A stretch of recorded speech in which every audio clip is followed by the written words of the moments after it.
Hello প্রিয় টরন্টোবাসী, আজ 26শে December, boxing day. সকাল থেকেই শুরু হয়েছে তুষারপাত চলছে। তো এই আজকের এই স্ট্রম দুর্যোগ মোকাবেলা করার জন্য আসলে সবাই প্রস্তুত ছিল না।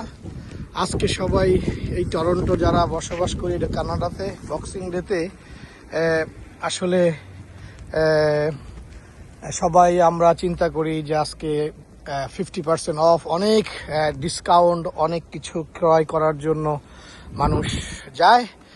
কিন্তু আজকের এই বৈরী আবহাওয়ার কারণে কেউই ঘর থেকে বেরোতে পারেনি এবং সিটি কর্পোরেশন বলেছে বিনা প্রয়োজনে যাতে কেউ ঘর থেকে না বের হয়, এবং সবাইকে সতর্ক করে দেওয়া হয়েছে যাতে ড্রাইভ করার জন্য সেটা তারা বিনা প্রয়োজনে ড্রাইভিংয়ে বের হওয়া প্রয়োজন আছে বলে মনে করে না তারা। তো দেখতে পাচ্ছেন বিশাল স্ট্রম এবং খুবই বাতাস বইছে। তো ক্লাইমেট চ্যানেলে আপনাদের স্বাগত জানাচ্ছি। আজকের এই ক্লাইমেট চ্যানেলের মাধ্যমে আপনাদের জানিয়ে রাখতে চাই যে আজকে বিকাল দিন যতই গড়াচ্ছে, দেখতে পাচ্ছেন যে একটি গাড়ি খুবই আস্তে আস্তে আসছে। অনেকক্ষণ পর একটি গাড়ি দেখা গেল। যে যতই দিন গড়াচ্ছে এবং ততই এই স্ট্রমের জোর বাড়ছে এবং তার তীব্রতা দেখা দিচ্ছে।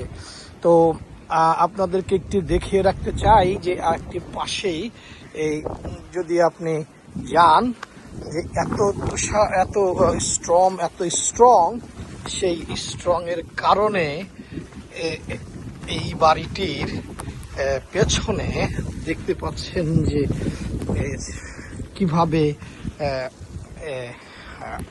তাদের, আমি যেখানটায় আছি তা ছিঁড়ে গিয়েছে এবং উড়িয়ে নিয়ে গিয়েছে তাদের। এই দেখতে পাচ্ছেন যে ট্যানটি। তো প্রচণ্ড বাতাস, স্ট্রম চলছে।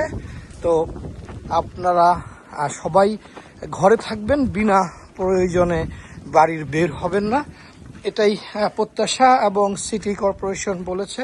এবং টরন্টোর যতগুলি জায়গা, প্রত্যেকটি শহরেই এই ধরনের বৈরী আবহাওয়া বিরাজ করছে।